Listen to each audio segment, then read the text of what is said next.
All right, everybody. Welcome back to the Book Club of Enoch. My name is Paxton Pritchett, and from Everyday Mythos, and it is I'm excited to be here with you all today. So let me just get some stuff technically set up here, and all right, looks like we're sounding good.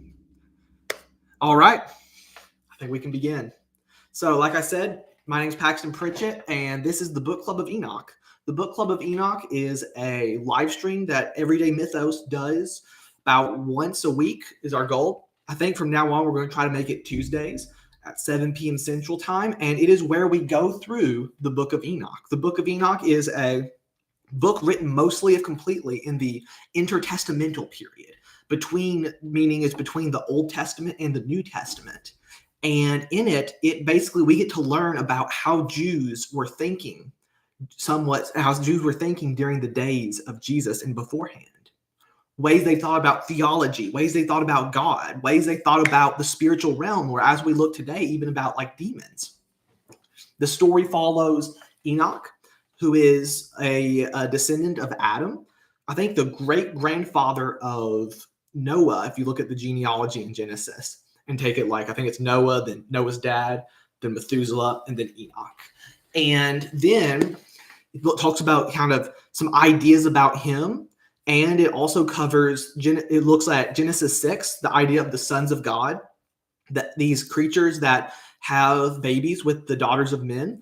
And basically, it looks at like Enoch and this passage in Genesis 6, and it basically ponders it speculates about it, so to speak, or it gives an interpretation of those events. So today we're going to be looking at chapters 17 through 21. We're going to do a little review, and then after that, we're going to get started. So if you have any questions, please feel free to put them into the chat. And even if you're not listening live, please feel free to comment if you have any questions. And I may not know the answer, but we can definitely wrestle through it together or find someone who has the answer. All right. So without further ado, let us share my screen, and then we're going to dive into First Enoch. All right. Now I just need to find a way to make this full screen. And doobie. Nope, that's not it. Let's go view. Maybe view. All right, this is weird. Let me find out. There we go. All right. So to do kind of a little bit of a review. So the Book of Enoch, first we looked at chapters 1 through 5. Chapters 1 through 5 were basically like a prophecy, as though Enoch was prophesying. And in it includes the part that Jude, the author of the New Testament who wrote the letter of Jude, it includes the part that Jude quotes from. Jude seems to quote from 1 Enoch, I believe, chapter 1, verse 9. And so in Jude, that's where he's quoting from. And then we also have, after prophecy, in chapter 6, we begin this next kind of part of Enoch. And in it, it begins with a story. And the story of Enoch basically covers a look at kind of an interpretation of Genesis 6 and the idea of the sons of God coming down and having children with the daughters of men.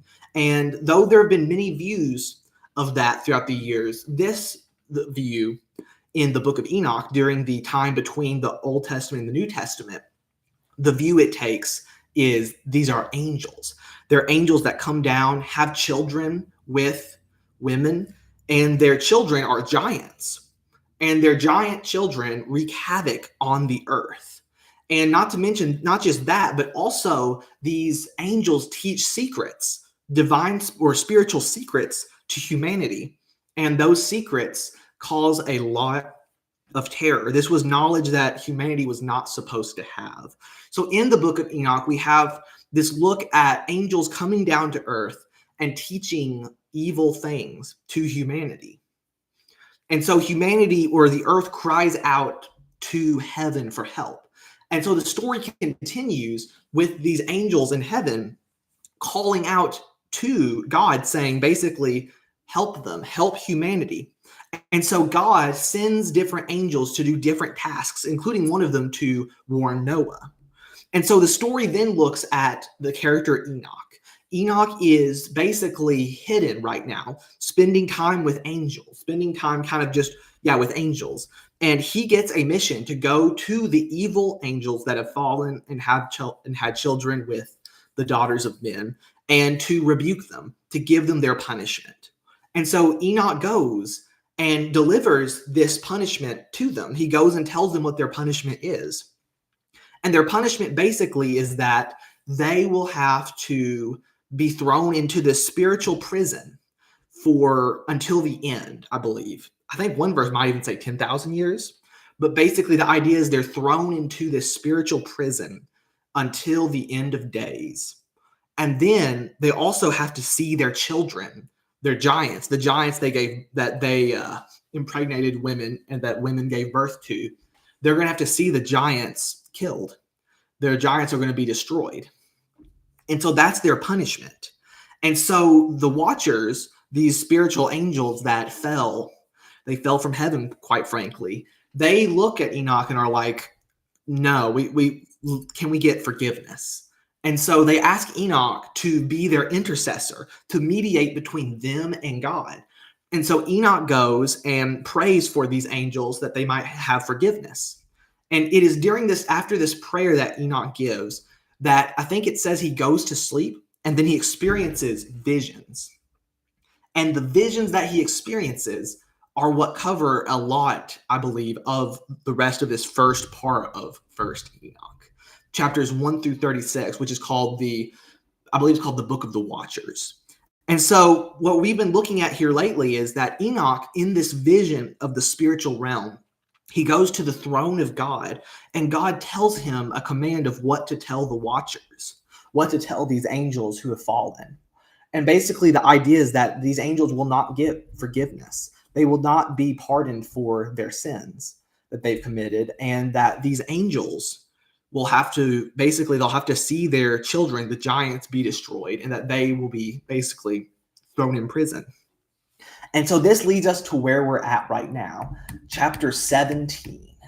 In chapter 17, we're going to have a continuation of the continuation of the journey of Enoch into the spiritual realm, or into this into these visions in chapter 16 and 15.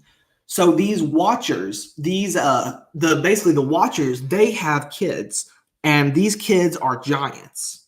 And I believe that these kids, or maybe sometimes depending on who you look at, it's either like the kids or maybe the grandchildren of the watchers. Either way, their offspring is the Nephilim.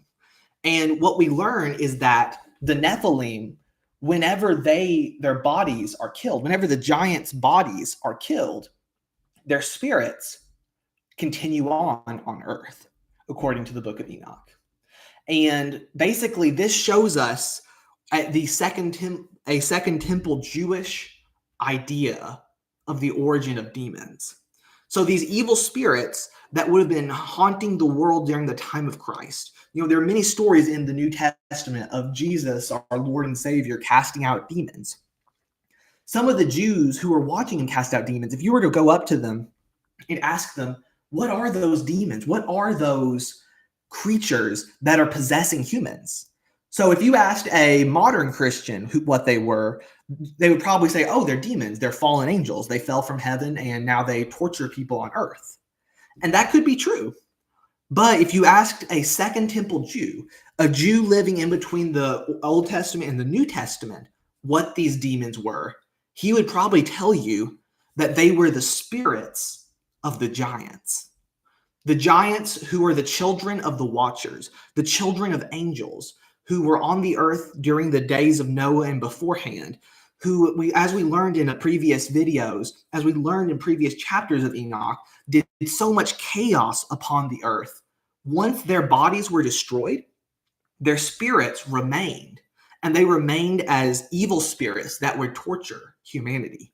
So the Jews that were living during the time of Christ, as they saw these demon-possessed people walking about that Jesus would heal, if you asked one of them, hey, what are those demons? They may tell you that they were the spirits of the Nephilim. They may tell you that they were the spirits of the giants of old. Now, is that true? Is that true in reality? I don't know. But, or I kind of lean towards yes, that they were. But a better way to say it is I'm not going to preach that confidently right now. But what I do know is that when you look at First Enoch, that's the way First Enoch, which is a book that's older than the New Testament, mostly if not completely older, looked at it. And so that's probably how certain Jews during that day, since Enoch was a pretty important book, and there are other books in this intertestamental period that said it, that's probably a way they would look at it. Dr. Michael Heiser writes this about it on pages 137 to 139 in his book about demons. It says, First Enoch 15, we learned that this episode is at the core of Jewish demonology.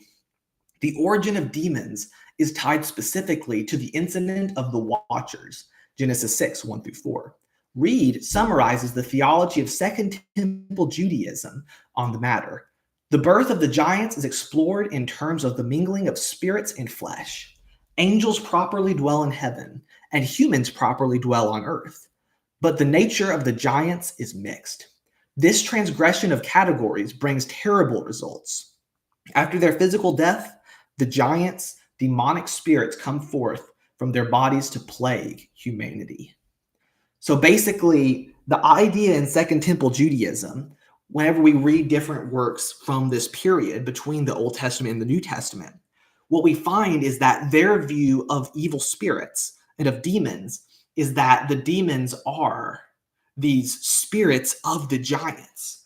The giants being these, like their fathers were angels, their mothers were humans. Well, what happens to them after their bodies die? Their spirits linger on the earth and attack humanity. How about for clarity and for kind of review, we look at chapters 15 and 16 and see what it says here. So in chapter 15, we have God speaking to Enoch, and it says, and he answered and said to me, and I heard his voice, fear not, Enoch, thou righteous man and scribe of righteousness. Approach hither and hear my voice, and go and say to the watchers of heaven, who have sent thee to intercede for them? You should intercede for men, and not men for you. Wherefore have you left the high, holy, and eternal heaven, and lain with women, and defiled yourselves with the daughters of men, and taken to yourselves wives, and done like the children of earth, and begotten giants as your sons?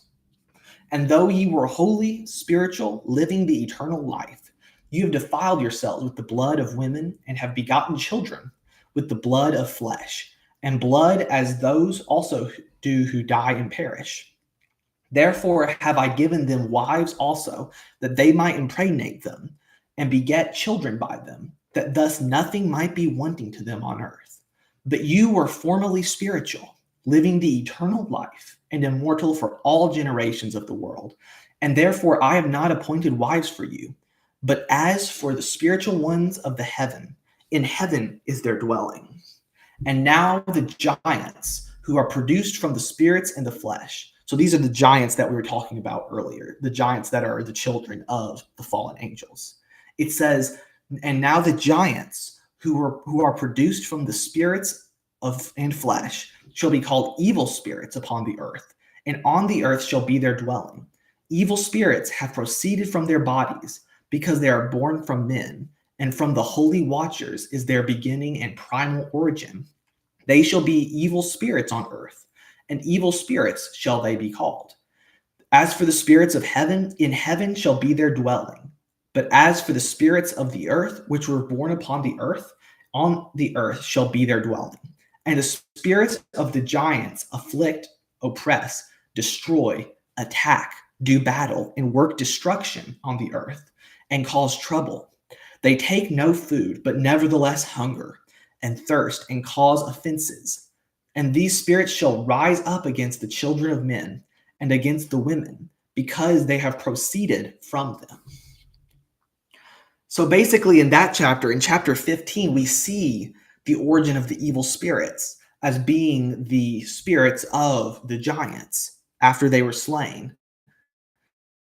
And basically, that last line I really love. They take no food and thirst and cause offenses. They take no food, but nevertheless hunger and thirst and cause offenses. I think what's fascinating about that. So there's this guy named Tim Alberino. We've looked at him and I think quoted him maybe some on this show. And though I don't agree with his views on the Book of Enoch, one thing fascinating that I really love that he says is that these demons remind him of the skeletons in Pirates of the Caribbean 1. That first movie with the villains, like this idea that they can't have food, and like he mentioned like they want to eat but they can't. They've lost that ability to be able to have pleasure. And in a similar way, right here we see that like these demons, they take no food but nevertheless hunger.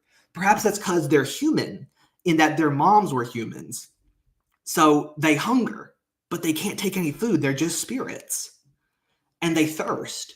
And so we have these evil spirits in the eyes of the Book of Enoch. We have these evil spirits that roam the earth, and basically they're hungry, they're thirsty, but they can't gratify those desires. And some people may look at that like Tim Alberino does and kind of compares that to the demons of the life of Jesus, that we see in the stories of Jesus, like the demoniac who had the legion of demons in him. The demons named Legion in him, and kind of compares that with this right here. And I'm not telling you that that's what you have to believe about the demons in the New Testament. A lot of times we believe that demons in the New Testament are fallen angels, these angels that fell from heaven and now they walk upon the earth and basically they torment humans. And that may be true. But the Book of Enoch, a Second Temple Jewish work that enlightens us on how Jews were thinking during the time of Christ and beforehand, at least some Jews would have thought of them as the spirits of the watchers. So like I'm saying, I'm not telling you right now, hey, this is what you got to believe. You have to believe that when you read in the Bible demons or like in the evil spirits, the unclean spirits of Jesus's time, that those are the spirits of the Nephilim. I'm not telling you have to believe that. But what I am saying is that that's what probably some Jews during the time were thinking of because of books like the Book of Enoch. So that's chapter 15. And then chapter 16, it says, from the days of the slaughter and destruction and death of the giants, from the souls of whose flesh the spirits have gone forth, shall destroy without incurring judgment. Thus they shall destroy until the day of the consummation, the great judgment in which the age shall be consummated, over the watchers and the godless, yea, shall be wholly consummated. And now as to the watchers who have sent thee to intercede for them, who had been aforetime in heaven, say to them, you have been in heaven, but all the mysteries had not yet been revealed to you, and you knew worthless ones, and these in the hardness of your hearts you have made known to the women. And through these mysteries women and men work much evil on earth. Say to them, therefore, you have no peace. So that's chapter 16. And now, so here's a good, quote.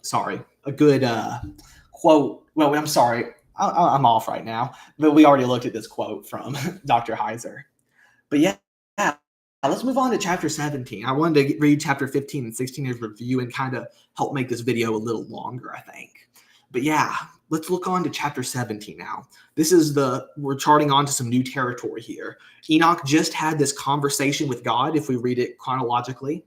And now, Enoch, we're going to really look at, basically, Enoch's going to be going on this adventure, maybe through the spiritual realm or through this mystical realm in which those who were there were like flaming fire. And when they wished, they appeared. And I saw the places of the luminary, most depths, where were a fiery boughs, and they took me to the living waters, the fire of the west, which receives every setting of the sun. So basically he's going to the west and he sees the place where the sun sets. We have to remember, this is ancient Jewish cosmology. This is not the way Enoch is going to describe the way the world works and the way that the world appears isn't the way we today would view it with modern science. Very important to see. Like, you're going to see things in Enoch, such as angels guiding stars, or something like portals or gates, where the sun or something like that rises and exits. Like, obviously, those we wouldn't word it like that today, and maybe we don't believe it like that today. We have to remember that this is a book that's, quite frankly, mostly over 2,000 years old.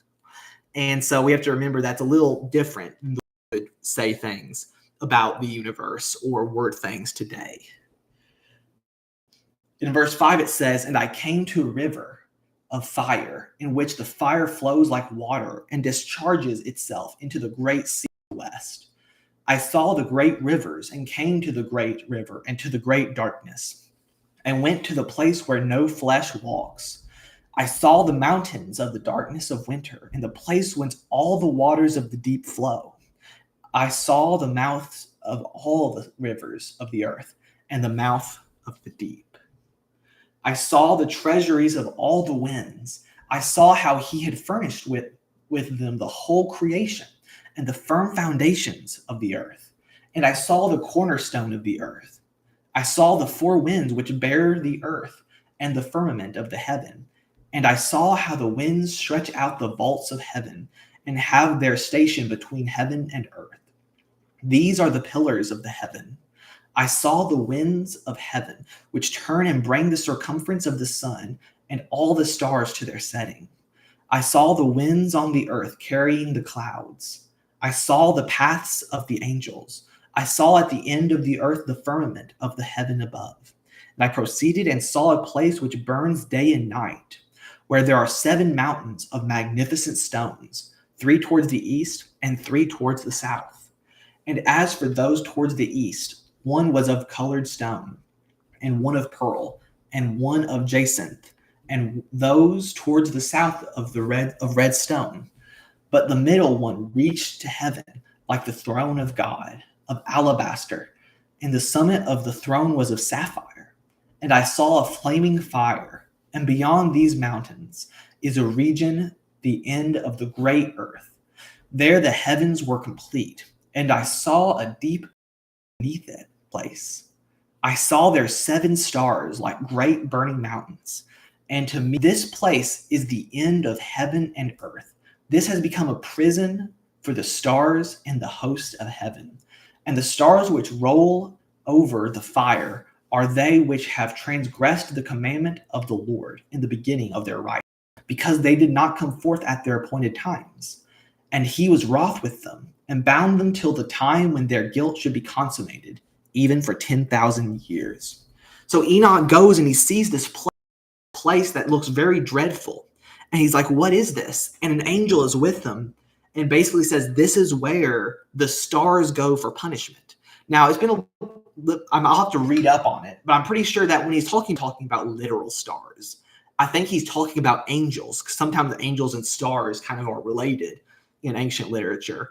And so the idea here is that this is the place where the angels go and are punished. Perhaps in his mind, he's thinking that this is the place where the watchers will go, where these ones who have come, the angels have come and sinned against humanity and against God. This is where they go for punishment. So in chapter 19, it says, and Uriel said to me, here shall stand the angels who've connected themselves with women. Oh, there it is. There, it looks like they say it right here. And their spirits, assuming many different forms, are defiling mankind, and shall lead them astray into sacrificing to demons as gods. Here shall they stand till the day of the great judgment, in which they shall be judged till they are made an end of. And the women also of the angels who went astray shall become sirens. And I, Enoch, alone saw the vision, the ends of all things, and no man shall see as I have seen. So here we see that this is this place that they're going to, that Enoch is on this tour scene. He sees this, basically this dreadful prison. And this dreadful prison is going to be where the watchers go. These angels that have come down and had sex with human women, this is where they're going to go for punishment. They're going to be there, it seems, for like 10,000 years, it says on the page beforehand. And so, yeah. And it looks like it then says, and their spirits, assuming many different forms, are defiling mankind. I think that right there is talking about their children. After their children, the giants, after their bodies die, their spirits, so the spirits that came from the angels of heaven, they assume many different forms and defile mankind and lead them astray into sacrificing to demons as gods. That right there, doesn't that kind of remind us of like in First Corinthians, where it talks about, Paul says, like, whenever you basically talking about the worshiping of idols is kind of like basically sacrifices to demons or something like that. And it also reminds me of in the Old Testament, whenever it says that here, first Enoch seems to give that idea that the demons, basically these evil spirits, encourage humanity to sacrifice to demons as though they were gods. Then says, I, Enoch, alone saw the vision, the ends of all things, and no man shall see as I have seen. So Enoch here is he's crediting himself to having seen something great. Now, like real Enoch actually saw this. This may just be a Second Temple Jewish writer writing this down and looking at it. So, and I definitely don't believe that the book of Enoch should be considered part of the Bible or should be considered canon. But that doesn't mean we can't learn some Jews thought back in the day. And so in chapter 20, we continue, and it says, and these are the names of the holy angels who watch. Uriel, one of the holy angels who is over Tartarus. Raphael, one of the holy angels who is over the spirits of men. Raguel, I might have butchered that, one of the holy angels who takes vengeance on the world of the luminary. One of the holy angels, to wit, he that is set over the best part of mankind and over chaos. Sarakiel, one of the holy angels who is set over the spirits who sin in the spirit. Gabriel, one of the holy angels who is over paradise and the serpents and the cherubim. Remiel, one of the holy angels whom God set over those who rise. So here we have a look at different holy angels. And I believe only two of these are actually mentioned in the Bible, and that is Gabriel and Michael. But when we look at extra biblical texts like the book of Enoch or other texts, we find that there's a lot of different angels with different names, such as Uriel, Raphael, Ragiel, Sarakiel, like all these different angels with different names. And the book of Enoch is one of those books that kind of goes into them. And it kind of makes me wonder, like, yeah, I wonder, because like as a person who doesn't believe Enoch is canon and who looks at the canon as being the 66 book Bible, Genesis through Revelation, it makes me kind of wonder, like, are these actually real angels? Like, did somehow these Jews know these are real angels? Or like in heaven, in reality, in heaven right now, there's no angel named Uriel or Sarakiel. I don't know. Maybe there is. Maybe there's not. But I think it's interesting to see that these ways that these Jews during the intertestamental period were reading their Old Testament and were thinking about the angelic realms and the spiritual world. So chapter 21, and I proceeded to where things were chaotic, and I saw there something horrible. I saw neither a heaven above nor a firmly founded earth, but a place chaotic and horrible.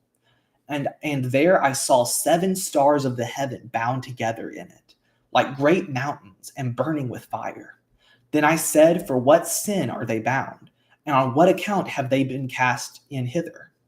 Then said Uriel, one of the holy angels, who was with me, and was chief over them, and said, Enoch, why dost thou ask, and why art thou eager for the truth? These are the number of the stars of heaven, which have transgressed the commandment. I went to another place, which was still more horrible than the former. And I saw its extent or magnitude could I see, nor could I conjecture. Terrible to look upon. Then Uriel answered me, one of the holy angels who was with me, and said unto me, Enoch, why hast thou such fear and affright? And I answered, because of this fearful place, pain. And he said unto me, this place is the... That's where the episode ends. Yeah. So what do we look at today? Today we looked at how in the book of Enoch, so after he has this talk with God, the story continues, and Enoch basically has this journey through what seems to be the world, or maybe the spiritual world, and he sees at the end of it, or something like that, he sees a prison where the angels will go, where these fallen angels will go who have done evil. They've decided to disobey God and to basically come mate with humanity and teach humanity evil secrets. And so we look at where in the book of Enoch, where these angels were designated to go. And so, yeah, that's what we looked at in this passage. Up next, as we continue on through Enoch, for a little while, Enoch's going to really be going on this journey, almost like he's on this tour of some type of spiritual, mystical, apocalyptic reality almost. And it's similar to like the book of Revelation almost, except obviously it's a little different. And basically, that's going to be taking up most of the book of Enoch now until at least chapter 36. And in chapter 36, I believe that's the last chapter of the first part of the book of Enoch, called the Book of Watchers, the Book of the Watchers. Then after that, we're going to start the book of the parables of Enoch. And that is my favorite part of the book of Enoch. And in it, we're going to talk about Lady Wisdom. Lady Wisdom is such a fascinating character. I was doing some work today because I'm really excited to present on Lady Wisdom. Wisdom being this figure found in Second Temple Jewish writings, but also we find wisdom personified in like Proverbs and in Job maybe. And then many people look at wisdom and say, that's Jesus. So I'm really excited. We're going to talk a little bit about her when we get into the parables of Enoch. But also in the parables of Enoch, we're going to look at the Son of Man, the Messiah. It's like Enoch, being a Second Temple Jewish text, basically ponders about the Messiah. And what's so cool is it seems to be that it's someone pondering about the Messiah before the Messiah came. Like, I don't believe it's prophecy. I don't believe that, unless I was given better evidence, that, these prophecies in the book of Enoch about the Messiah are actually prophecies. I think they're just speculation. This is people in the Second Temple Jewish period before Christ came wondering with the Old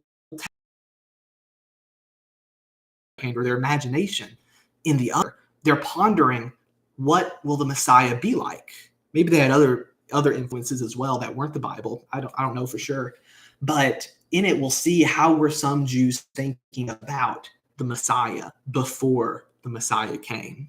So that's a little bit of a heads up on what will be coming soon on this book club of Enoch as we look through First Enoch. Well, thank y'all so much for this time of getting here together with me. This recording of it will be on the Everyday Mythos YouTube channel. Hope y'all check it all out. Hope y'all have a good day, and we will see you next Tuesday, 7 p.m. Central Time. See you next time.